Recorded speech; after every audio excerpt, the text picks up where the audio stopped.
Cistron. A cistron is an alternative term for gene. The word cistron is used to emphasize that genes exhibit a specific behavior in a cis-trans test, distinct positions, or loci, within a genome are cistronic. History. The words cistron and gene were coined before the advancing state of biology made it clear that the concepts they refer to are practically equivalent. The same historical naming practices are responsible for many of the synonyms in the life sciences. The term cistron was coined by Seymour Benzer in an article entitled The Elementary Units of Heredity. The cistron was defined by an operational test applicable to most organisms that is sometimes referred to as a cis-trans test, but more often as a complementation test. Definition.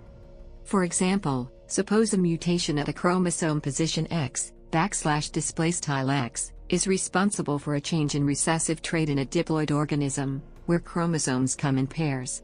We say that the mutation is recessive because the organism will exhibit the wild-type phenotype, ordinary trait, unless both chromosomes of a pair have the mutation, homozygous mutation.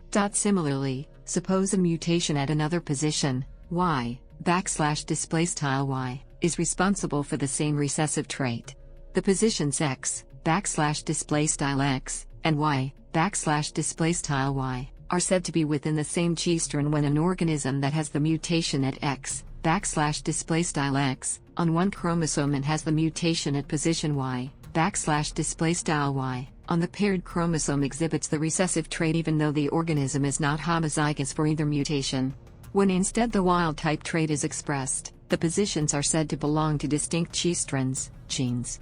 Or simply put, mutations on the same cistrons will not complement, as opposed to mutations on different cistrons may complement. See Benzer's T4 bacteriophage experiments T4 system. For example, an operon is a stretch of DNA that is transcribed to create a contiguous segment of RNA, but contains more than one cistron, gene.